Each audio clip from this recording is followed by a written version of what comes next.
Hello, welcome to Red Helix Cyber and Focus. My name's Tom Exelby. I'm head of cybersecurity at Red Helix. Today, in this episode, we are going to be talking about the cybersecurity and resiliency bill, something which has been a hot topic in cybersecurity throughout 2025 and into 2026. It's dragging a bit. I'm going to be joined on the call not by Rob today, but my esteemed colleague Taras Satchok, who's a senior manager at Risk Crew, which is a risk consultancy, part of the Red Helix group. Taras, it's great to have you join us to unpack the cybersecurity resiliency bill. Morning, Tom. Good to be here. We're going to take the next 30 or 40 minutes just to talk about the cybersecurity and resiliency bill, really try and understand why it's happening now, what it's going to consist of, what actions cyber practitioners can take. Diving straight in, Taras, what sticks out to you as why this bill is important now for the UK? The very simple answer, this is driven by politicians. Cybersecurity breaches, cybersecurity has been in the news.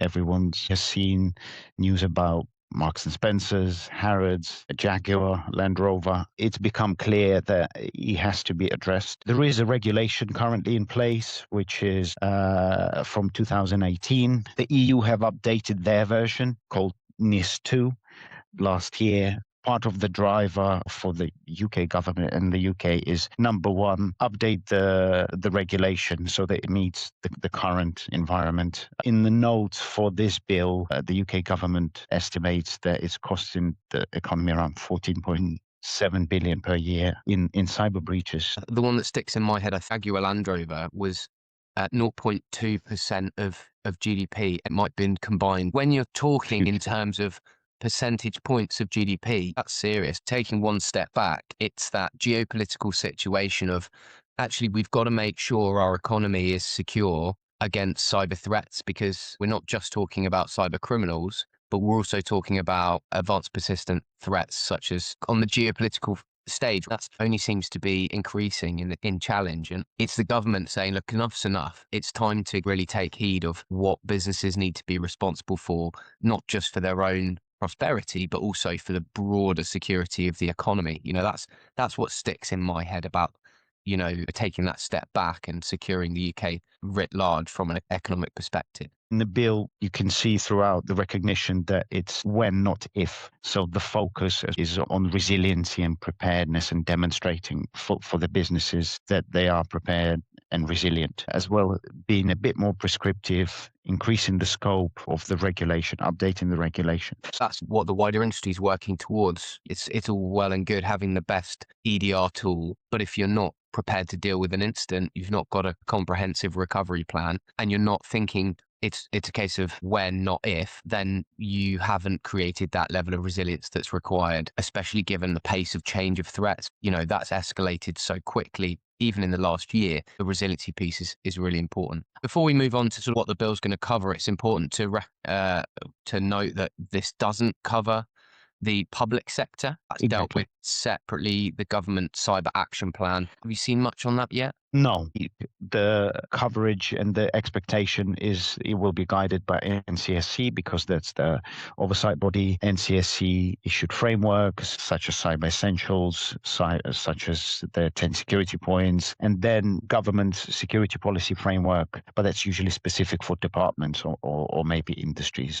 It's important to know that's separate. What we expect is to see a lot of the key tenets of the cyber resiliency bill transfer over to the public sector in the same vein. One of the strong talking points, and we'll probably have another podcast when that comes out with you, Taras, to discuss. One of the potential topics of contention is around that ransomware reporting and paying ransoms from a public sector perspective. There's been lots of discussion around then banning public sector organizations from paying ransoms. I know that's not happened yet, but that creates a big challenge, because if you've got no other option, some people see that as the final one, because we know there's challenge with paying ransoms. And I have to admit, I don't necessarily agree with it, because you're effectively funding criminals, right? But it can leave people with no other way out if they've not currently have a pre-prepared plan. the scope of the bill is interesting, because it's actually widening the scope of who is likely to be required to comply to this legislation. I think that's the biggest, the most important change for anyone who's might fall under this,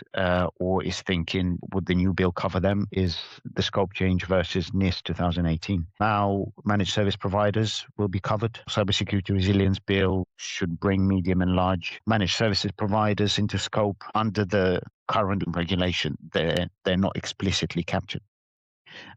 Also, data centers will now be included, large load controllers, so entities, organizations controlling significant electrical load are now captured. Again, that is not the case with the current legislation. There will be designated critical suppliers. That has not been clearly defined. The bill actually gives power to the government to designate suppliers it seems critical and then require additional controls. Your cloud MSP, so managed services providers that provide identity monitoring or managed security services, just like Red Helix do, if they reach a certain size, or maybe they're involved in critical contracts or in provision of essential services or support and protection of essential services, they could now be regulated under this bill. We had this discussion when we were planning for this podcast. I actually went back and did some more research. 2, 3, 4, 5, 6 different categories of new types of organizations they're going to target under this legislation specifically. You've got operators of essential services. You've got people that are directly creating and part of the energy distribution grid. You've got transport, healthcare, water, digital infrastructure. That's a big term, digital infrastructure, but I guess we can generalize the large telcos and things like that. If you're come under those barriers and you're making the world turn, this is the bill for you. You've then got relevant digital suppliers. This is where we get into cloud computing, e-commerce and search engines. So that's an interesting one. Again, could be interpreted as being quite broad. You've then got relevant MSPs, which are managed service providers, which you touched on. You can summarize it as anyone who's delivering some service surrounding IT systems. And I accept your point on they're small, medium and large, and there's a barrier in there to entry. But if you're to do with IT systems, you really need to understand whether you fit into the bracket. And then you've got data center operators and designated critical suppliers. Now, designated critical suppliers are going to be specifically identified by regulators. So presumably you'd get told by your regulator that we've assessed your business model and your outputs, and we see you as having to comply to this regulation. Now, the last category is the bogey category. It is called indirectly affected organizations. I've done a little bit more digging, and this is the poo trap that's stuck in this legislation that could really be a bugbear for some businesses. This boils down to several areas. And you'd have to be quite careful when you are contracting to any business in the other categories to understand how far their responsibility to comply with cybersecurity resiliency bill would cascade to you. You could be separate from the whole thing. You could have a relationship with one of the other categories. That means that the responsibility to comply cascades to your organization. I think it's simultaneously a weak spot of the bill, but also its strength, in that the strength is it puts everyone on notice. If you're in any way connected to delivery of any sort of essential service, even those have not been clearly defined, right? But let's assume every essential service provider has received a notice and a designation from their regulator. Hopefully that should cascade, and they're using usual information security approaches. You follow the data. If you help store, process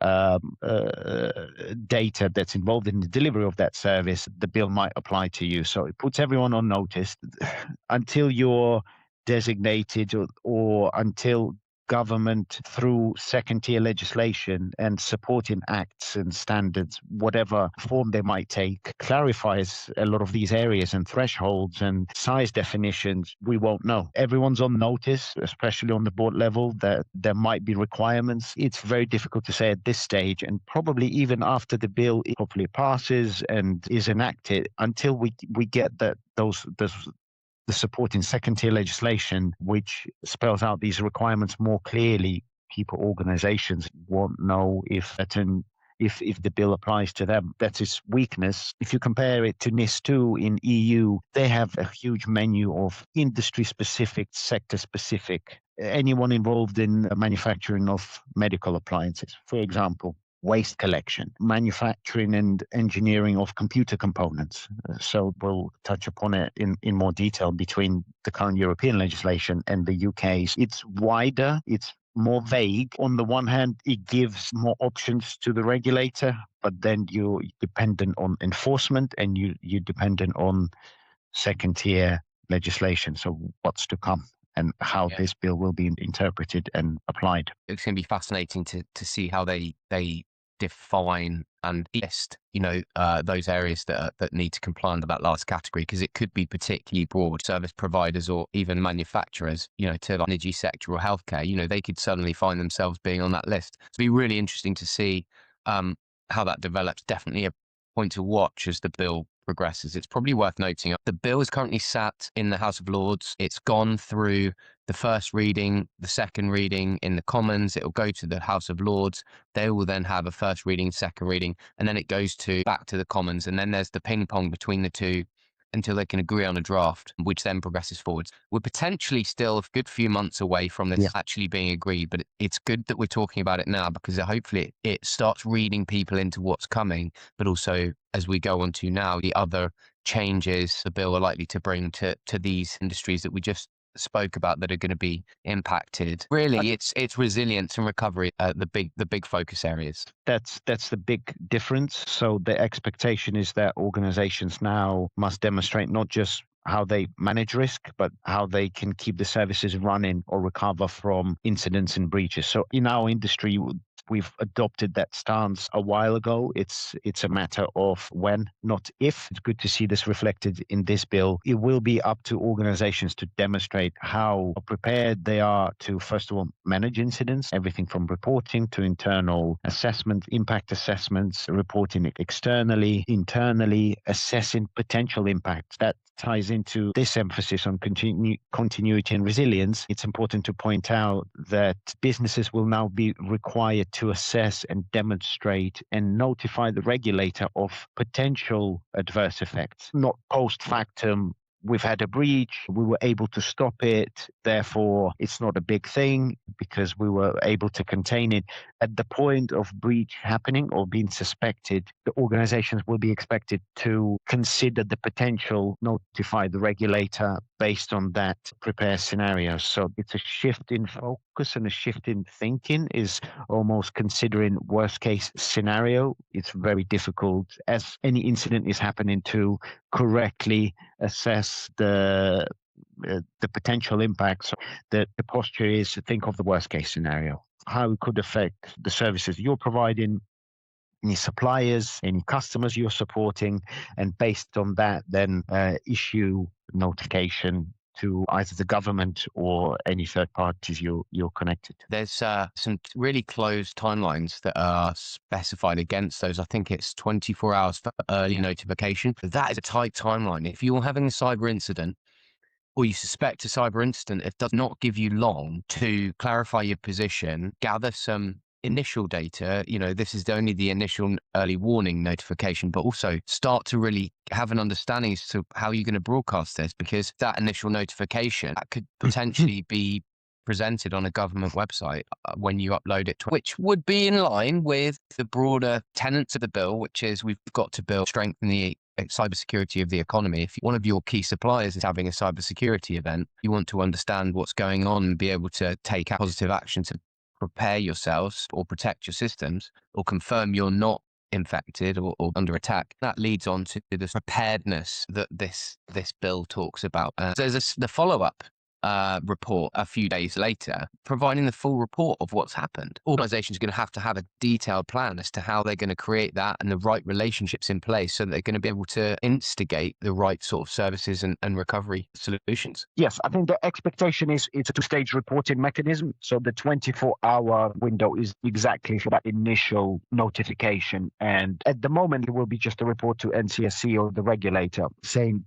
this is what happened as far as we understand it. This is what we think the potential might be. The second stage is expected to be after 72 hours, a fuller report was analysis of how it happened, what was the actual impact, were we not able to contain it, and then what the next steps are in play. It's good for the boards to start thinking about this now, because there will be a lot of organizations in gray area, but there'll be some that know exactly that they are an operator of essential services. Your transport providers, for example, your NHS suppliers, your MSPs and data centers, and they need to start having those conversations now. Are they prepared to respond within 24 hours? As simple as they need to kick off projects to update their incident response process flows. Right? It starts with documentation, and then do we actually have the people, the bodies, and standard operating procedures, or if they engage third parties, service level agreements, and so on to meet these requirements. It's vague, but there are certain things that definitely redefine how quickly you need to respond. That's something organizations can start working on already, even based on the draft. The final kicker of the bill is actually how the enforcement mechanisms are being detailed. Granted, we don't necessarily know how that's going to work yet, but certainly this bill is a step change in we will be looking to deliver fines for people that are seen to be non-compliant. That goes back again to those timelines that we were looking at, the ability to provide data, the ability to show that you've done the due diligence in your response. That's a big change in cyber regulation. It's, again, much stronger enforcement powers for the regulator. What access they have, how quickly they can obtain it. It just extends the current legislation, and how quickly you have to turn those documents or evidence over. Tied to that is the fact that in the proposed bill, there's a more structured mechanism for cost recovery. So if the government has to engage, auditors, forensic auditing, other suppliers or professional services to do their investigations, to gather the information, or to even enforce some of it, there are now structured and clear cost recovery mechanisms in the bill proposed. So it won't be just the cost recovery under limited circumstances as it is under current legislation. That leads us to the maximum penalty now. It's closer to what it is for GDPR and information breaches. The maximum is 17 million or 4% of global turnover, whichever is greater. So far, they've set out two maximum standard and higher maximum. This is a bit vague. It's at the discretion of the regulator and oversight bodies. Remains to be seen how it's enforced and what logic they use. The maximum 4% of global turnover, that's certainly significant. The government really want people to take notice of this now. They've probably got to the point where they've invested lots of money in the NCSC and the campaigns and the programs that's created, but they're still seeing challenges in industry adoption throughout the UK to build that resilience. So they've got to come up with a way of people taking notice. And unfortunately, that's one of the things that will prick people's ears up, especially if you're, the chairperson of a board where, you've got someone presenting to you, the CISO or the IT director, saying we really need to invest money because we need to comply. We are identify ourselves within these categories. And so we've got to take heed of these regulations. If you weren't sure what your risk appetite is now, that gives you your ceiling. Exactly. That's a great way of putting it, actually. Yeah. You can change the box on the risk register of impact, right? And you can put in brackets % of global turnover for non-compliant. That will definitely get people interested. That leads us nicely on to what people can be doing about this now. The 2 points that stand out for me that we've already discussed. Number one is understanding whether or not you're in scope, and whether that means you need to ask questions of people in your supply chain, going through who you're supplying to, what you're doing. If you're not sure, really understanding whether you're in scope or not. The second element is that initial messaging, briefing this to the board, going through a bit of a process like we've done at the moment. We comply. This is how we expect it to change things. This is going to be the challenge if we are seen to be non-compliant. This is what we can do now. Maybe I need some funding. Just to let you know, initial messaging is always going to be key, because people, especially if they're not so cyber savvy or not particularly engaged in the cybersecurity posture of their business, they're going to want warming up to understand really how this is going to change the situation. Taras, you've got lots of experience from a governance, risk and compliance perspective, looking at a UK medium-sized business. They're a new member to the category, just realised that they are in scope. What would you want to see from them as some actions they can take now, recognising where the bill is in Parliament, etc.? Provided you understand that you are in scope, focus what's at the forefront of the bill is the incident response and resilience. So what kind of process you have in place? Does that process get tested regularly? How does it get tested? We go back to sort of basics and best practice. Whatever controls you have, is their design appropriate? Based on what service you deliver, what obligation you have. If you're a supplier, for example, are you able to ensure resiliency in case you are breached? And then if the design is okay, for example, you've got the tools in place, you've got enough of team, you've got supporting documentation, so your governance is in order, test it. And test it with real world scenarios and start testing it in earnest, whether that's tabletop or some technical security testing exercises, plenty software that provides the simulation capability, and obviously there are professional services that offer those sorts of engagements. Have at least a 3-year plan for your testing calendar, for your different scenarios, rotate your scenarios, present it to the board, make it part of reporting KPIs on how you're doing on resiliency at every stage, whether that's just the documentation, which should be regularly reviewed, ideally externally audited, then moving on to regular tests.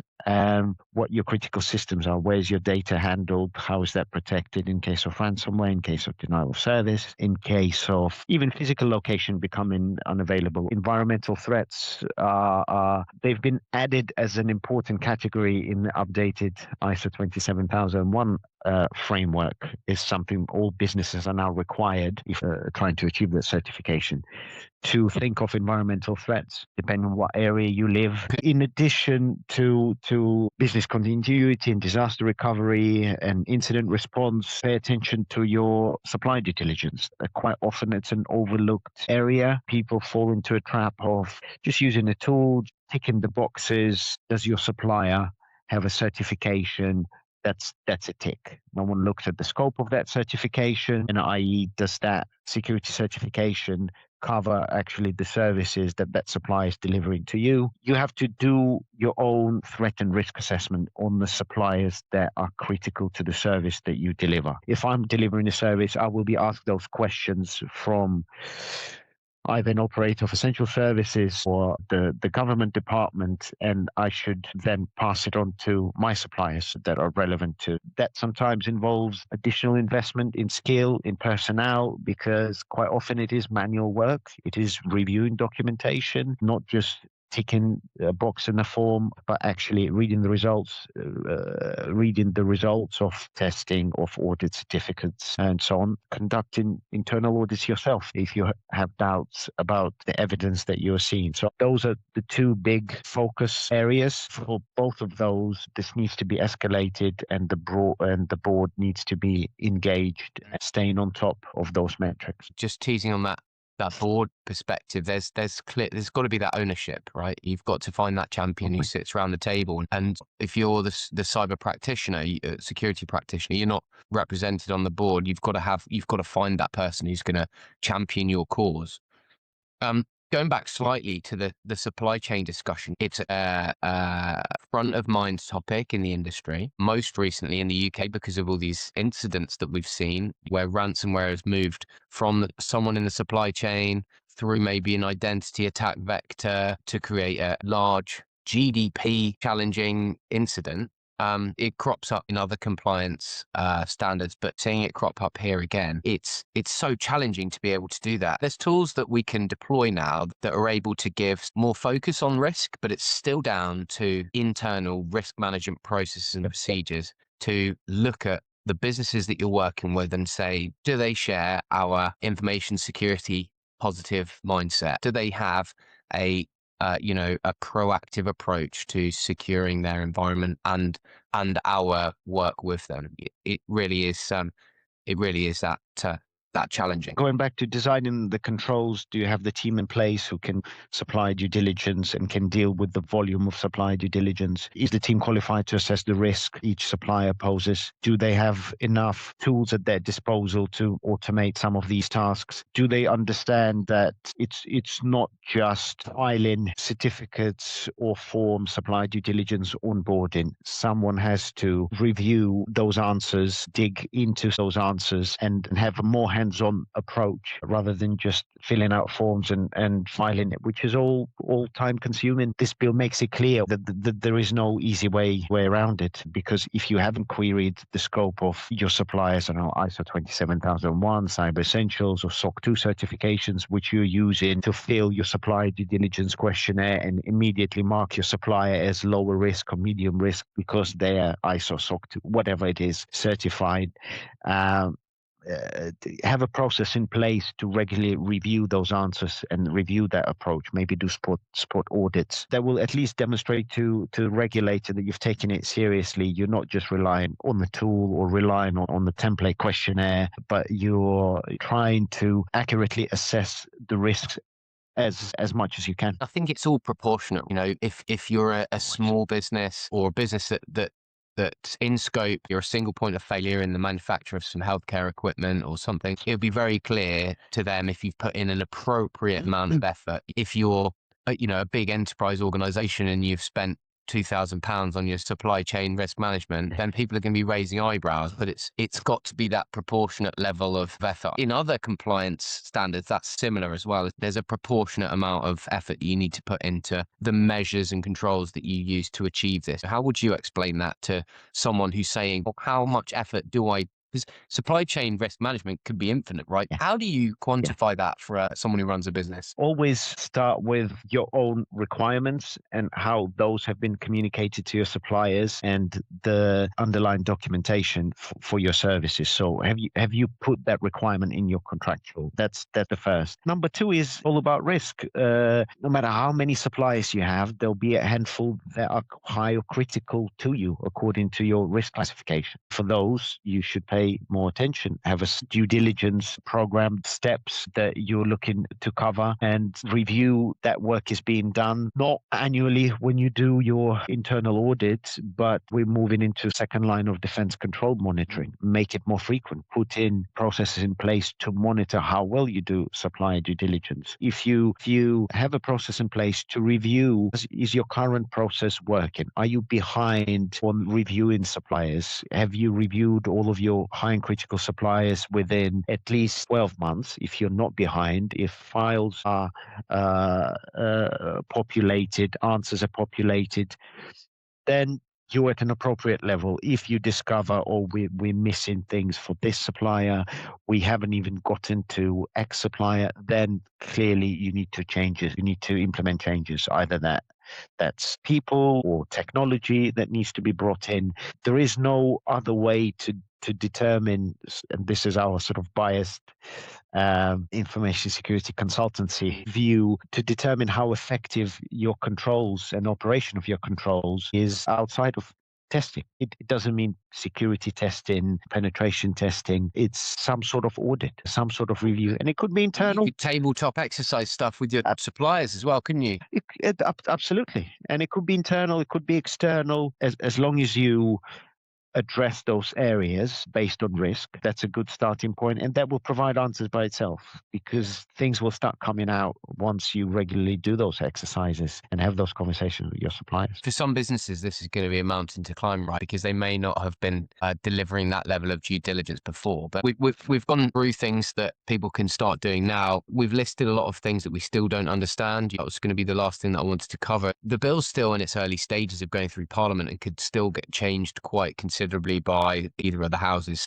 It's still a case of wait and see. There's some clear things that people can start thinking about delivering now so that they're in preparation for when it comes into force. For the UK, it's a mindset change, and it is going to instigate people building partnerships with other businesses and wanting to see and understand up front that they have a conscious cybersecurity, information security mindset. They've got the right policies in place. They're doing the right things, because no one wants to have partners whose environments aren't secure, whose processes aren't being rehearsed, who have a different approach to compliance, because it can mean significant detriment to business operations, right, going forward. Taras, it's been brilliant having this discussion. For me, the highlight was really that element where we got into the detail as to how much effort people need to put in, because sometimes people see this as insurmountable.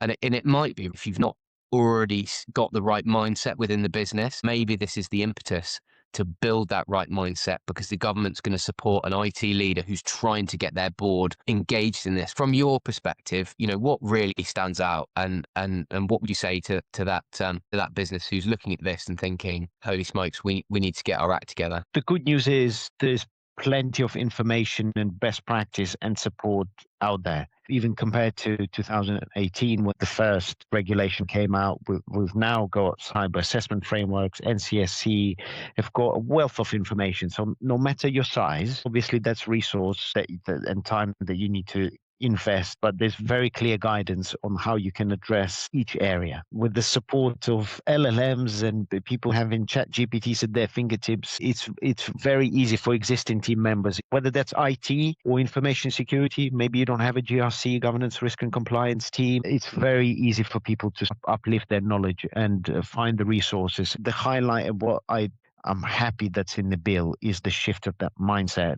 is that it's not if, it's when. Let's assume we're going to get breached, then what? That starts from identification, notification, how we deal with the incident internally, and then recovery. What if the worst happens? That leads you into very specific controls that you need to have in place that maybe people haven't thought about. Your alternative supplies, your alternative backup locations, your alternative tools, your ransomware protection. How can we detect and ensure we are prepared?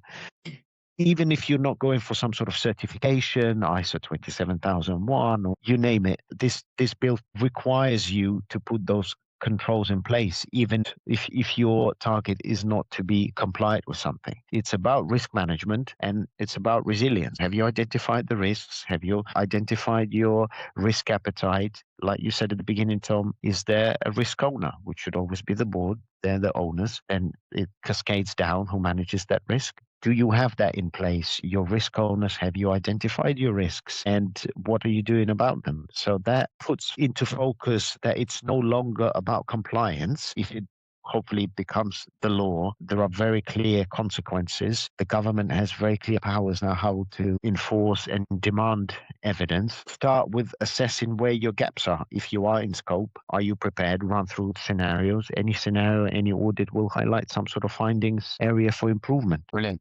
Yeah, absolutely. Crew, for example, you offer a assumed breach service that would spit out so many areas to confirm that you're ready, to highlight where you can improve. A really interesting service that you guys provide. Taras, it's been great having you on. For everyone that's listening, thank you very much. We really appreciate you tuning in and listening to our waffle. It leaves me to say, if you want to find out any more information, make sure you visit the Red Helix website or the Risk Crew website, or find us on LinkedIn. We'll be happy to answer questions. Taras, thank you very much for your contribution. Thanks very much. Having you on. I can feel that we're going to have more of these as the bill gets closer to coming into law, but also discussing other GRC related topics. Look out for podcasts where we're discussing these sorts of things. It will almost certainly be Taras joining me. Thank you for listening, and see you on the next podcast. Thank you. Great. Take care. Thanks. Bye-bye.